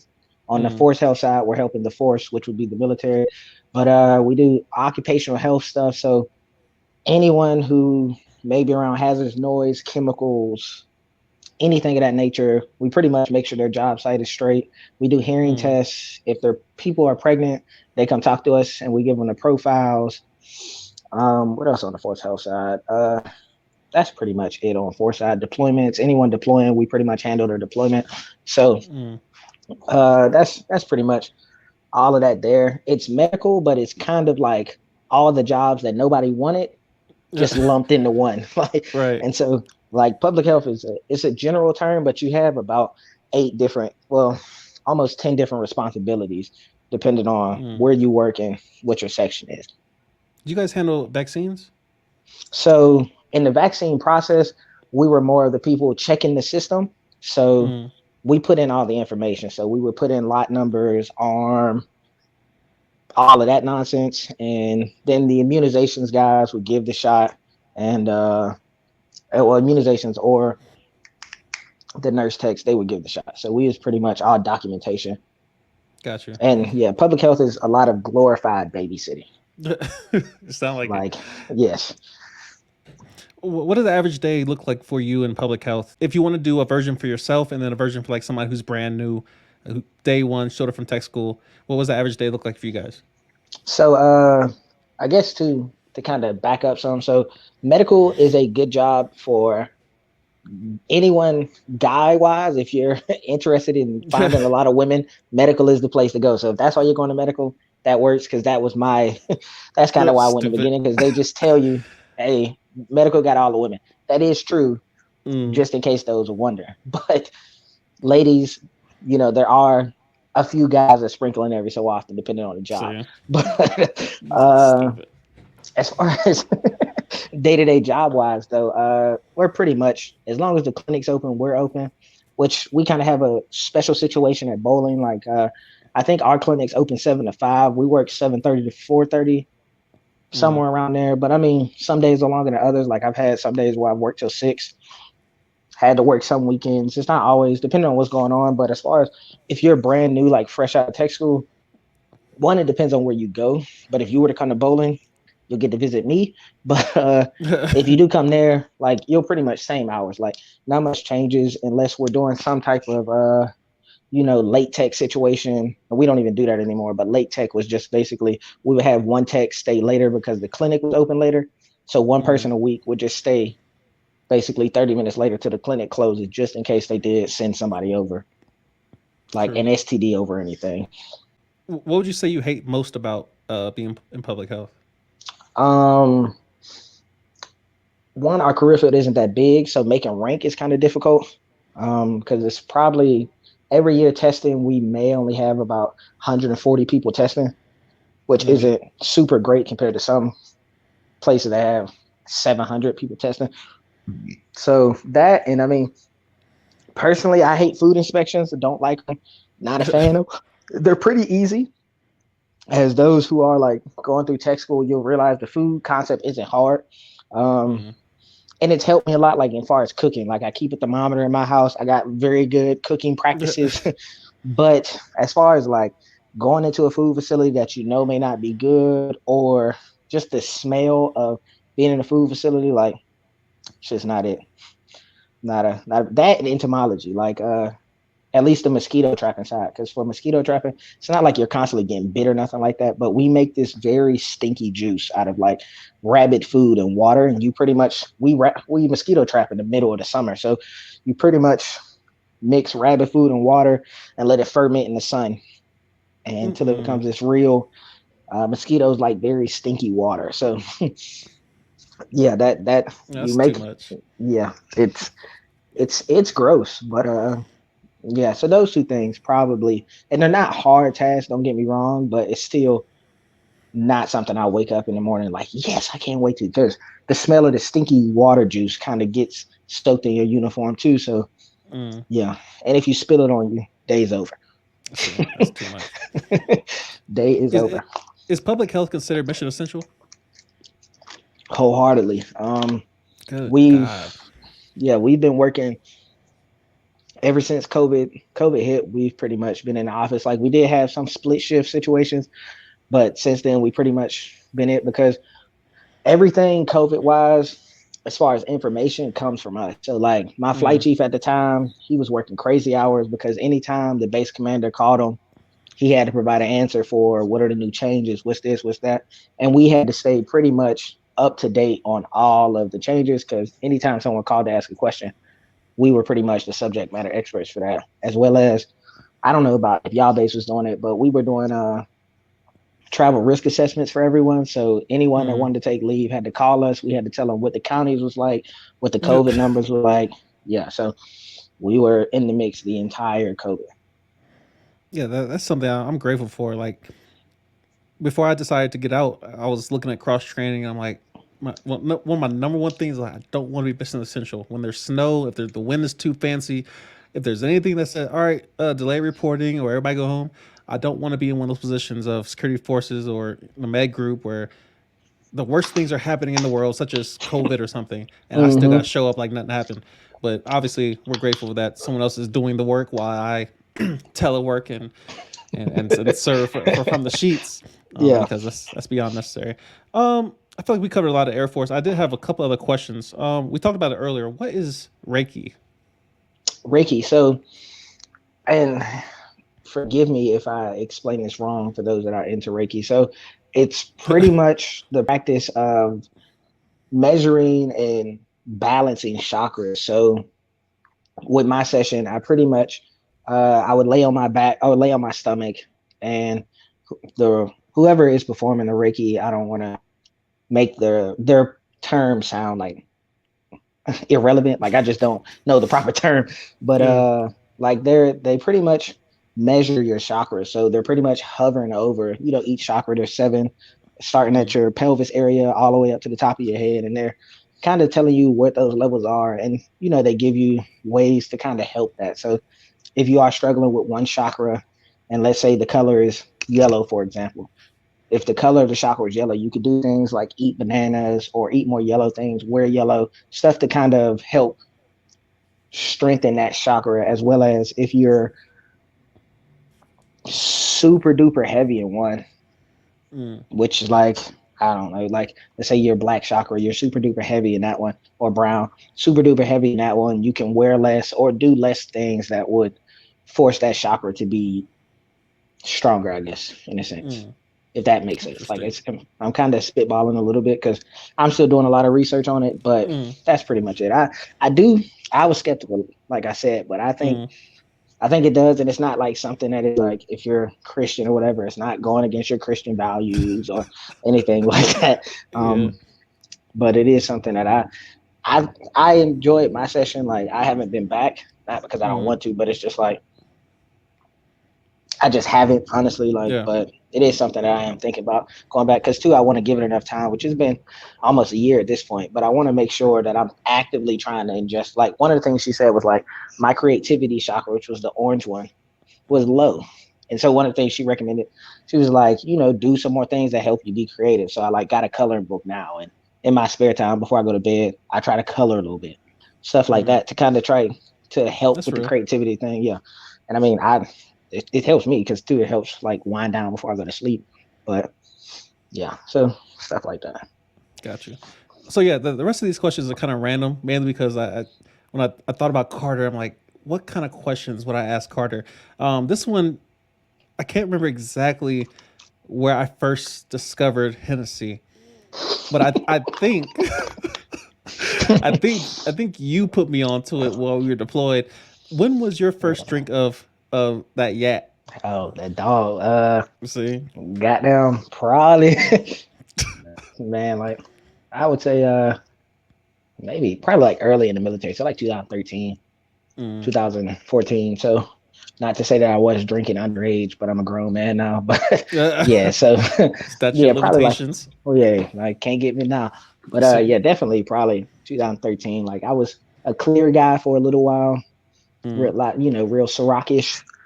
But See, now I'm definitely a yak or nothing. see. You put me onto Hennessy and lemonade, and to this day, Shit, fire. I have yet to find a drink that probably the only thing I would drink before Hennessy is Jameson and ginger ale, which I also discovered while I was deployed. Hennessy is like pretty much like, you know, your go-to. So like one of my go-to fast foods or one of my go-to Mm. food spots is Chipotle. Like I could eat Chipotle any day of the week. Like Hennessy I could drink Facts. any day of the week. But Camus is kind of like Capital Grill. It's a little bit more expensive, but it's an Mm. experience. And See, I enjoy Capital Grill a lot more than I do Chipotle. Let's just say that. So, and I mean, I'm talking about prices, but honestly, it's prices are about the same. So, to those that are interested, that is cognac and I mean Camus and it's another one I can't think of the name, but you ever those had two. a Genghis Grill? No, but I've heard about it a couple times. There's one in Springfield. Like they be talking about going at work, but how far it is to drive out there, it's gonna There's one take in up the whole. Alexandria actually. Oh yeah, see, I might have to check it out because they were saying the closest one was Springfield, and that's like Nah, 30 hell minutes no. from base. So I might have to. I definitely might Yeah, have to check straight. it out because they said it was good. I be piling meat up all the way as high as I can get it. Throw some eggs on that junk, season it. That junk be fire as hell. Um, I'm gonna look for one. Gandy's Grill because I need to stop going to Chipotle so much. Like, I mean, like Chipotle gets a lot. Excuse me, a lot of my money. true, true, true. All right, so just a couple more questions, and I'll let you go. So we've been on here for almost 3 hours. 3 hours, yeah. Um, what's something you do daily that makes your life easier? Especially if it relates to your career or just your everyday job. Is there something that you wake up in that you have to do every single day that allows you to be successful or efficient? Um, as far as work, it will probably be like checking logs. So it's like looking at your logs, you kind of already know and what to expect for the day, like who you got to call, what I'm in contact with, or just like checking my schedule for the day if I'm doing a hearing test, let's say. But Mm, outside of that, I would say, and I mean, gun is not cliche, but I mean, I would say going to the gym in the morning, like that pretty much mm, sets the tone of my day. Cause it's like very rarely do I go in the gym and have a bad workout, but it's like if it's one of the mornings I don't go to the gym, whether I slept through my alarm or I just tricked off and didn't get up, like Mm. there's a good chance my day is not going to go as smooth as it was any other day. Is there anything you have to do the night before that allows you to get up at 4:30 every single day? That kind of adds to your proficiency. Um, Going to sleep like sounds ridiculous, but See. like now, like it's 8:12 where I'm at now. Like I'm gonna get off of here. Whatever we get off of here, I'll Mm. be in bed by 9:30, no question. It might be nine. Mm. I still gotta eat. So 9:30, and because that gives me a chance to get at least 6.5, 7 hours. But if not, and I wait till like 11 or something, Mm. it's gonna be tough sledding in the morning. But I still try to go, but it's like real tough Yeah. sledding. Do you have any pre workouts you use, or do you just go in Um, there just raw? yeah, man, like I've pretty much my whole life been I'm in here for a purpose. I don't need all that extra stuff to get it going. But one of the girls like in my office, she drinks them Celsius things a lot. And Mm. she was like, just try it. And so like was it like last week? For like a week I tried it, and I mean, I don't know if they make a difference. Like I sweat in the gym anyways, and I sweat when I Mm. drink them. I mean, so I don't really know if they make a difference. If anybody's looking for something to help though, and you're not like a super duper energy drink person, I think those are good because normally I'm like this after energy drink, and those I'm Mm. pretty like I don't feel as like jittery and stuff with them. But at this point, I only Mm. drink it before leg day. Like I got legs in the morning, so I got a Celsius in there. I'm gonna crack it before I go do legs in the morning. But I don't necessarily think pre workout should exist. But that could be my hot take of the Yeah, podcast. that's crazy. We can't we gotta edit that junk out. We can't have that. Talking about caffeine Hey, is the first thing I drink, and probably it shouldn't be the last thing I drink. But a lot of times I'll be having coffee left over. I'm like, bro, let me just swig this real quick. It'll be like 9 o'clock at night. That junk be smacking. I'm like, I I'll need be that. up for I'll be up for the next 3 days. Like regular Red Bulls and stuff like that. Like Mm. no lie. Like when I went home a few weeks ago, I had got one of them like mango refresher things from like Wawa. If you don't know, Wawa is a gas Yeah. station, and they put like green tea in it. And I don't know what was in this green tea, but like 2 hours later, I was in the car feeling good because I was See, shaking. Like I could not help it. And that shit lasted for like another 3 hours. So yeah, hell no. if I drink it at night, I'll be Be on tune. I don't think I can make it. What is your current split? I know you got legs tomorrow. Are you doing like chest, back, legs, or something? Oh no, nah, man, they're bro split wholeheartedly there. Like it's and I mean our guy, like the guy who leads it, he mixes it up. Like I said, Mm. because he's like, pretty much jacked. But Yeah. so normally it's like chest on Monday, shoulder, depending on what we got on for leg day, it could be back the next day, shoulders, legs. Friday is pretty much they say bis and tries, but it's really just triceps. Mm. But he tweaks it some days, so it's like you'll come in on a Monday and we got back, and then like he'll throw in a heavy chest day on Friday. Dang. So it's like you do legs and then double up with heavy chest. Like one of the things I will say that has changed, like my outlook on leg workouts is like we do this thing called a pre-exhaust, Mm. and like it's a circuit. It's I didn't understand Mm-mm. what he was talking about. Like this, the name is what it is. Like we Mm. start out every workout with 15 minutes worth. But like, I mean, it's set. So it's like 10 sets, which the last leg day we went to 20, which was crazy. But it's 25 lunges, left leg, right leg, and then 25 squats. And you're doing that 10 Hell no. sets before the leg workout even starts. And the last set is a 50 piece or 100. Bruh, I So stopped showing up. Hell hey, no, like bruh. they pretty much say like if you make it through a leg workout and you come back, they know you here for the long haul. But most people, Dang. especially new folks, they don't make it through the week because that leg day. And then right after that though, like we do set to 20, and it could be set to 30.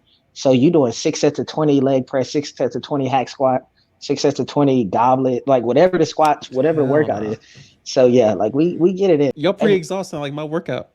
and the thing is, a lot of the people in the gym, they all do shows. So like Mm. one guy, or I think 3 of the 4 that do shows already got their pro card, and there's a couple other ones that are like trying to get their pro card. So I'm in the gym with people that like actually be out here showing and Trying to stuff. flex. So See. I can't be slacking in there because they not. and they talk a lot of shit to you. So like you skip a day, they're See, like, oh yeah, we hadn't seen you in a while, huh? Nice you finally see. showed. Like, so yeah, they don't you ain't gonna get no text messages about you not being there. But whenever you decide to show back up, you gonna get an earful because See. you missed it. So I mean, that yeah, no, energy be necessary. Like you need somebody to hold you accountable a little bit. yeah, no, but definitely that pre-exhaust next leg day, bro. Check it out. Try I see. I got a PT test tomorrow, and then that's my last PT test on active duty, and then I'm I'll go surprised lay you. down somewhere. I'm surprised you even taking it. Like I Well, would because I'm trying to just. go to reserves. If I wasn't trying to go to Oh, reserves, okay, yeah, yeah, yeah, yeah. see, I'm But messing around. But I'm a um, profile shorty. see, you've been on profile as long as I know you. Hey, why? See, Got flat feet. They be hurting. Gotta you can't mess around and get that like. VA claim. You need to be calls, Hmm. make some calls, Yeah, man. I'll do as cash you many out. push-ups.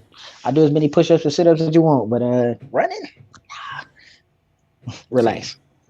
that's what I need. What's one purchase that has either improved your life or has brought you great amounts of joy, consistent amount of joy? Like, what's your favorite purchase or most useful purchase as of late? Um, as of late, most useful purchase would probably be. If I said my house, would that be crazy? But no, Nah. probably. Well, I got my house isn't super new. It's like 6 months, but probably my house. And like that's kind of like a duh thing, and I ain't really had to think much about it. But I would Mm. say more or less on the fact of like where I was living before, the neighbors up top, like they had Yeah. kids, and they like I grew to not like them a lot. So it was really Mm. messing with like my health as far as like I'm literally angry every time they do anything. And it's like they kids young, so they can't really control it, but it's like Yeah. y'all not trying to help the situation. And then like they was doing other funny stuff. So definitely my house because now I don't have it's peace of mind. It's quiet in here. Like Mm. the only thing I may hear is the dishwasher make some noise or my stove, like stuff like that. But it's not I'm not getting noise from outside factors that I can't control. So it's like I'm in a place where I can control everything in my life right Dang. now, and that's it's closer to peace that I'm trying to be in. So yeah, I would definitely say my house, and I've been in here since like July, so it's not really Dang. a recent purchase, but yeah, it's That's rough. under a year. Do you have So any regrets? Any opportunities you missed out on early in your career, or any mistakes you made early in your career that you now regret, or you wish you could do over, or at least pass the wisdom on to the other youngins? yeah, like so and I guess I'll start with the caveat of like I won't tell anyone not to join the military because I don't understand, what their situation is. Just like my Mm. situation, I didn't want to, but I still did it for the sake of the money. But for my sake, the only debt I have is debt I created. I have no student loans, no nothing.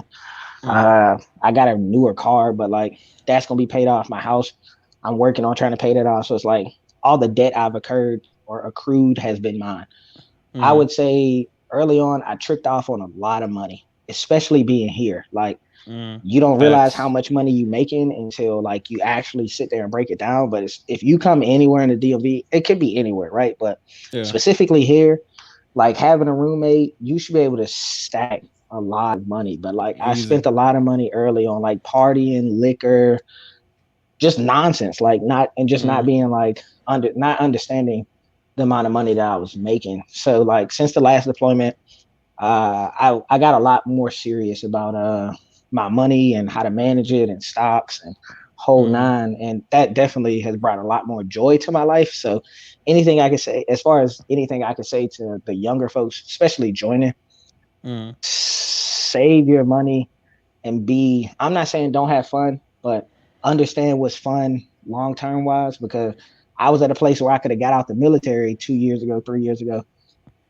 but financially I wasn't there because I didn't understand any of the stuff that I know now. So Mm. I would definitely say look into stocks, whether it's crypto or just regular stocks. Find a way to invest in something, even if it's not stocks. Like put your money in mutual fund. Find out the difference between the Roth IRA and the TSP. Like Mm. do your money research early and start saving money now, so it's not a thing of the Air Force or whichever military entity that you're joining traps you into staying because you feel like you're not going to be able to make it on the Mm. outside if you decide to get out, or if you get in some trouble and you Yeah. fuck around. And I guess not to. make it go a little longer because I know we're like 3 hours now. But No, you good. don't because I got into some trouble early on in my career, and I ain't going to like divulge into it, but it was over something Mm, stupid. But understand that like politics do matter in the military. So mm-hmm. there's a chance that someone that makes or outranks you can get you in a lot of trouble. Yeah, There's not a chance they can, especially because they control the narrative. So facts. if you're a young airman and you think you're changing the Air Force, you may be, but make sure you're going through it in the proper channels, that it isn't going to screw you on the back end, because I almost got kicked out of the military for room inspections, and I'll kind of leave it there. Goodness. Yeah, like, Yeah, and it's yeah, something that's that's real. not no one cares about. But this one person was trying to find any way to like change my career. So Mm, yeah, that's real. like That's real. Yeah, the politics piece, and we'll end on that. The politics piece. It took me all of my career to figure it out because I just learned it last year that who likes you matters more than your abilities, your proficiency, your knowledge of your job. If somebody likes you and you got somebody, especially that outranks you, having somebody who likes you in your leadership, somebody in your office who's willing to help you and they like the person, not so much the employee. That alone probably gets you further than anything else. I mean, there's tons of people that get promoted, don't know their job, but somebody likes mm, them. Their EPR is amazing. Somebody took yes, the time to critique it and sit down with them and actually walk through the process and help. Like they're putting your name up every 2 minutes. Like we need this award, we need this decoration. That type of effort is not given to everyone. I think everybody at some point needs that one person that just kind of snatch you up real quick and like, yo, you about to be back civilian. If you do this, you mess around with this foolishness. So I feel like that advice is highly valuable, especially to the youngins because of the energy of, you're out of basic, you're out of tech school, you're finally operational. And then especially if you go to a base that, the BH is on 10. Well, I was stacking $900 a month in BH living hmm next to the University of Maryland. So like you get all this cash influx and you're young, you don't know what to do with it. Trouble seems to find you. You don't really got to go look for it. So having the right mindset and of course having the right people around you to help guide you in those tough decisions, it's highly valuable. So that's a great point. Any last yeah, thoughts? like yeah, and I mean like, and I'll just kind of piggyback, as they say, that's a military term.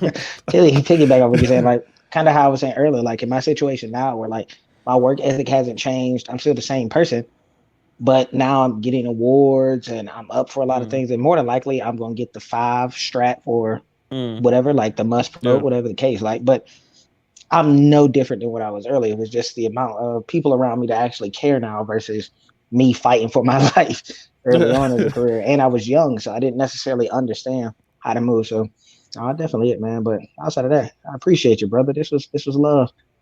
Most def. I do want to say thank you for coming on here. It's been a minute since we just just Like talked kicked it, for a yeah. good minute back. So I'm eternally grateful. Thank you for coming on here.